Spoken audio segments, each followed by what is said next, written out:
80년 되어 갑니다. 80년 전만 해도 우리 한국인 평균 수명이 45, 6세가 평균 수명이었습니다. 그래서 자식이 아버지 임종을 앞두게 되어지면 손을 깨물어서 피를 흘려서 아버지를 살리는 그런 때가 지속되었었죠. 그렇게 한 이유는 젊은 아들이 효도하는 마음이 많아서가 아니라 자기 동생들이 참 많은데 이 동생들을 놔두고 아버지가 갑자기 가시면 이 동생들 누가 키우느냐고 동생들을 생각해서라도 아버지 오래 사셔야 된다고 그런 마음들이지요. 그래서 60대면 해갑을 통해서 부모님께 감사하는 거고 자녀들이 다 모아서 우리 여기까지 키워주셔서 감사하고 70이 되어지면 70은 그 당시에는 거의 살지 못하는 부분들이니까 70이면 진짜 가셔야 되는데 안 가셨다고 그래서 또 가족들이 모여서 감사하는 시간이 되는데 오늘날은 다 가셔야 되는데 지금 안 가시고 계시잖아요. 100세가 되기까지는 가고 싶어도 못 가는 그런 시대를 살아가고 있습니다. 믿는 사람이나 믿지 않는 사람이나 효도는 우리 인간의 본연의 윤리이다. 이것에 이의를 제기할 사람은 아무도 없을 겁니다. 그러나 기독교에서 말하는 효도는 하나님 중심으로 한 효도라는 점에서 믿지 않는 사람들이 말하는 효도와는 근본적인 차이가 있습니다. 왜냐하면 하나님께서 부모 공경을 명령하고 계시기 때문에 그러니까 효도는 인간에게서 시작된 것이 아니라 하나님에게서 시작되었습니다. 하나님을 경외하는 성도는 하나님의 명령에 따라 부모님을 공경하고 섬겨야 할 의무와 책임이 있는 거죠. 그러니까 부모 공경은 하나님을 섬기는 한 가지 방편이라고 할 수 있겠지요. 부모를 공경하지 않으면 신앙이 좋은 사람이라고 할 수 없다는 말과 똑같습니다. 눈에 보이는 부모님께 순종하지 못하면서 어떻게 눈에 보이지 않는 하나님을 경외할 수 있는가? 부모님의 말씀을 거역하고 부모님의 마음을 아프게 하면서 어떻게 하나님을 기쁘시게 하는 신자라고 할 수 있겠느냐? 오늘 완전한 하나님이시고 완전한 인간이셨던 예수님의 효에 대해서 잠깐 살펴보고자 합니다. 예수님께서 어떠한 환경에서 효도하셨는가? 보통 자녀들은 부모님에게 효도하려고 해도 물질이 없어가지고 환경이 좋지 못해서 아직 형편이 힘에 겨우니까 조금 형편이 나아지면 난 장남이 아니고 우리 집안에 장남이 있으니까 나는 멀리 살고 있으니까 효도하지 못한다고 핑계하는 경우도 많은 것 같습니다. 예수님은 십자가이라고 하는 가장 큰 고통 중에서 어머니 마리아에게 효도하십니다. 멸시와 천대, 수치와 십자가의 고통이 극심한 자리에서 어머니를 향한 사랑의 외침이라고 할 수 있겠지요. 고통 가운데서도 효도를 가슴에 끌어안는 예수님을 만나게 되어집니다. 십자가는 효도의 절망적인 환경이 아니라 효도를 세우는 증표이기도 합니다. 효도는 선택의 문제가 아니라 주님의 명령이시다. 주님이 친히 저와 여러분을 십자가의 효도 앞으로 우리를 세우고 계신다. 예수님은 자신의 임종을 앞두고 그리고 기운이 거의 쇠잔했을 때에도 효도하셨습니다. 힘에 겹고 힘들어도 효도는 해야지 된다. 내가 목마르다, 다 이루었다 말씀하시고 숨을 거두시기 전까지 예수님이 어머니를 기억하셨습니다. 물과 피와 진액을 다 쏟으시고 가장 기력이 없을 때에도 효도의 때라고 하는 거지요. 사람들은 가난하고 병들고 무기력할 때에 부모님께 효도할 수 없다고. 그러나 부모님을 향한 효도는 물질을 뛰어넘는 거지요. 임종이라고 하는 생애 앞에서 그 생을 마치는 그 자리에서 어머니 마리아를 기억하시는 예수님을 십자가 앞에 세우고 있습니다. 우리는 효도를 포기하게 만드는 어떤 유혹과 시험에도 물리치고 효도의 승리자가 되어야 하겠습니다. 효도에는 내일이 없습니다. 효도에는 이 다음에 이것이 없습니다. 효도는 바로 지금이 있을 뿐이지요. 임종의 순간까지도 효도의 자리를 포기하지 않은 예수님을 볼 수 있습니다. 아무리 바쁘고 시간이 없어도 효도해야지 된다. 요즘 세대는 부부 사이나 자녀와의 시간은 있어도 부모와의 시간 갖는 것을 잘 계획하지 않습니다. 그래서 노부모는 항상 외롭지요. 부모 공경은 긴 시간이 필요한 것만은 아닙니다. 상냥한 미소로 효도는 시작할 수 있는 거지요. 부드럽고 간단한 대화로부터 사랑의 효도를 시작하는 겁니다. 예수님은 어떤 환경과 상황 속에서도 부모를 공경하고 끝까지 책임져야 된다는 아주 적극적인 효도를 보여주고 있는 거지요. 환경과 시간을 초월한 예수님의 효도라고 할 수 있습니다.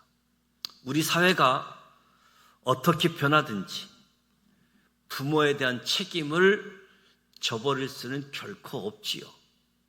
부모에 대한 불효는 그 어떠한 이유로도 그 정당성을 인정받을 수가 없습니다. 기독교의 효도는 환경, 상황을 뛰어넘어 효도의 꽃을 피우는 살아있는 효도가 기독교에서 이야기하는 하나님의 명령, 부모님을 공경하라, 이 말씀을 따르는 거지요. 그래서 효도는 신기루가 아니다. 효도는 구체적인 것이지 허공을 치는 메아리가 아닙니다. 예수님의 효도 내용을 살펴보면 26절에 예수님께서 그 모친과 사랑하시는 제자가 곁에 섰는 것을 보시고 예수님은 지금 어머니의 입장과 형편을 자세히 살피고 계십니다. 오늘 저와 여러분은 부모님의 무엇을 보고 부모님의 무엇을 살펴보고 계십니까? 예수님은 첫째로 부모님의 건강, 부모님의 성격, 경제적인 형편, 생활에 불편한 점이 무엇인지 살펴보게 되어지는 거지요.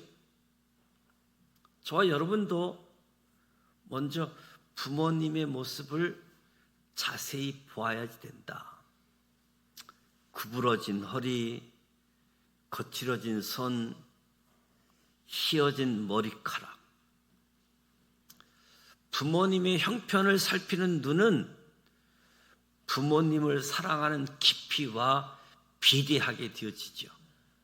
사랑의 효도가 아니면 부모님의 진정한 형편을 볼 수가 없습니다. 효도를 가로막는 모든 무관심의 죄를 벗어버려야지 됩니다. 왜 그런가 하면 효도에 있어서 가장 치명적인 죄는 무관심. 이 무관심이 죄인데 무관심의 죄를 벗어버리자. 예수님은 부모님의 마음의 상태가 어떠한지 살펴보십니다. 부모님께서 기뻐하실는지 슬퍼하실는지 부모님이 좋아하실는지 싫어하실는지를 잘 살펴보아야 되는 거지요. 진정한 효도는 그 주도권이나 중심에서 부모님 중심으로 옮겨져야 된다. 그러니까 부모님의 입장에서 효도를 바라보아야 된다. 나의 욕심, 나의 필요를 채워주는 그냥 원시적인 효도의 자리에서 방향을 바꾸는, 오히려 부모님의 입장에서, 부모님 중심에서.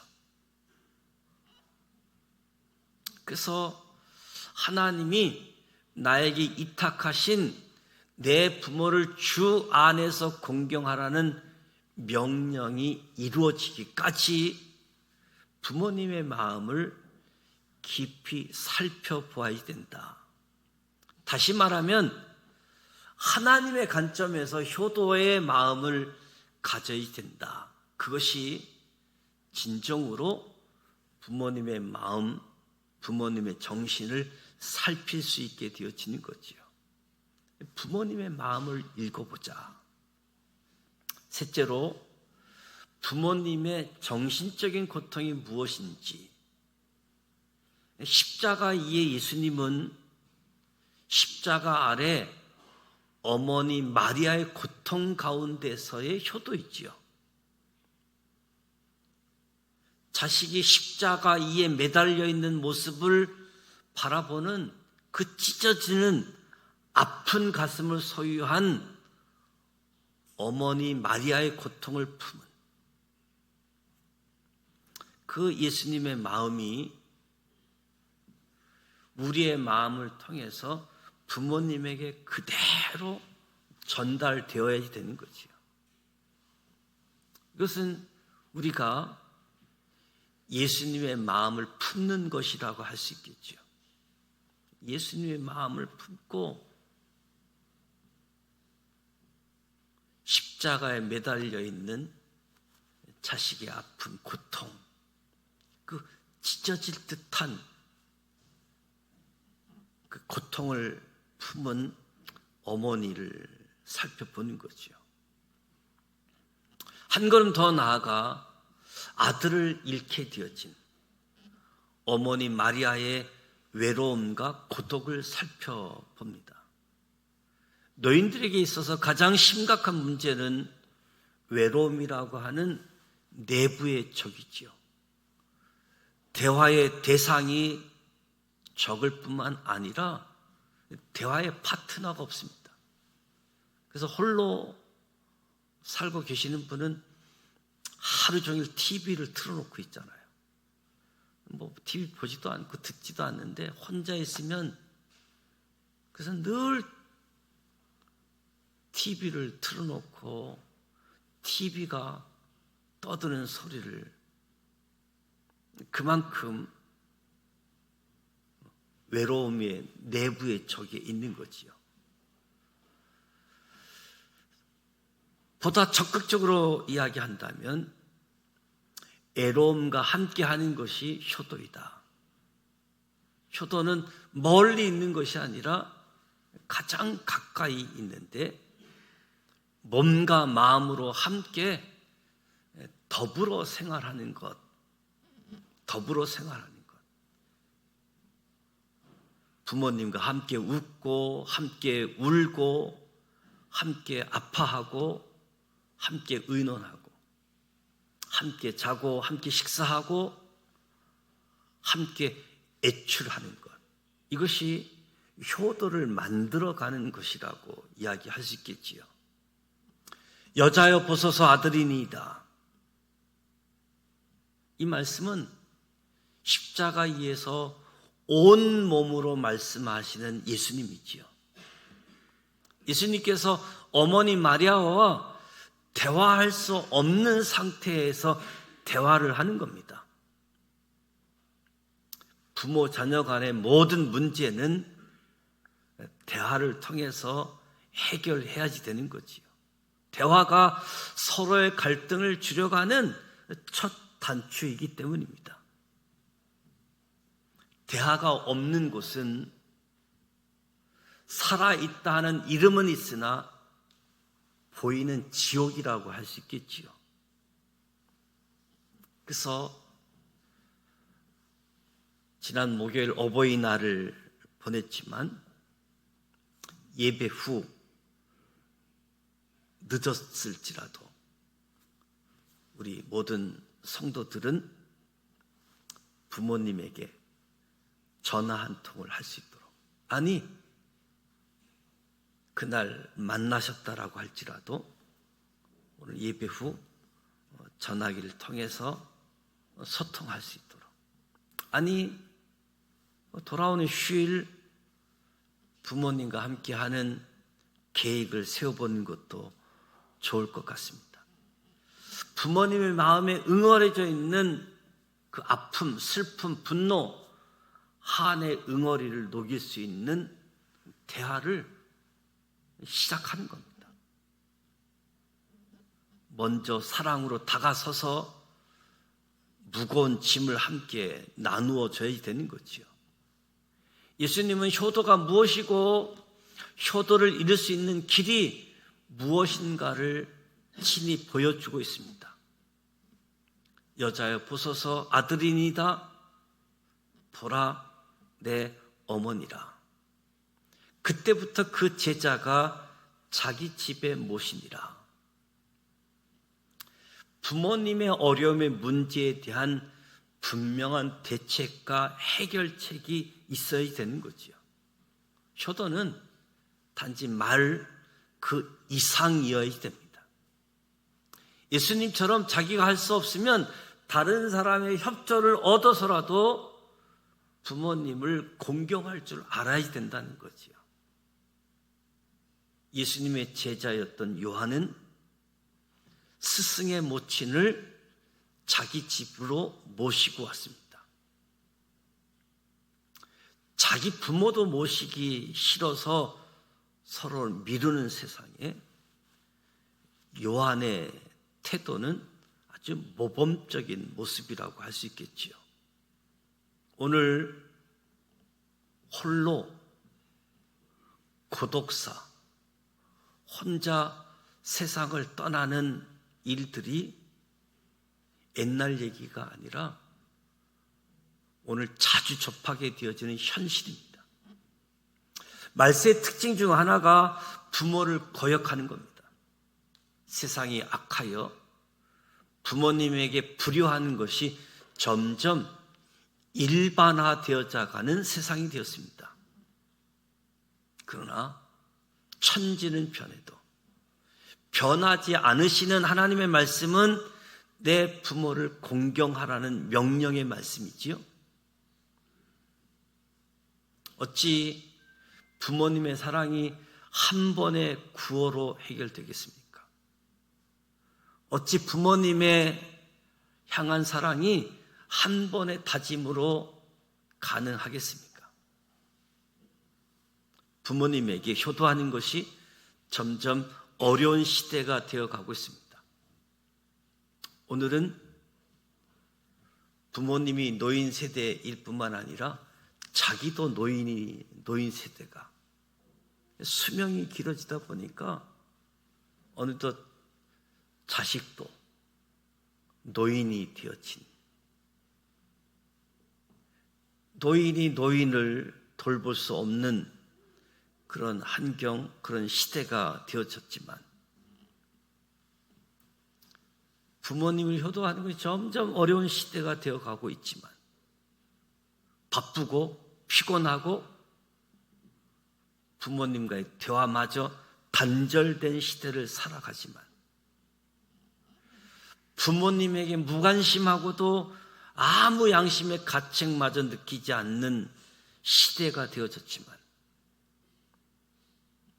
5월 가정의 달을 통해서 부모님에 대한 책임을 회피하는 어두운 시대에 우리 믿음의 사람들이 십자가에서 그 고통의 시간, 모든 진이 빠진 임종의 순간까지도 어머니를 기억하는 이 모습, 믿음의 사람들은 예수님을 본받아 부모님 공경의 모범자로서 축복의 삶을 살아가시기를 주님의 이름으로 축복합니다. 무엇보다도 한 번 더 관심을 갖고 한 번 더 만나고 한 번 더 소통하면서 부모 공경, 효도를 만들어가는 우리 모두가 되시기를 주님의 이름으로 축복합니다. 기도합니다. 하나님 아버지,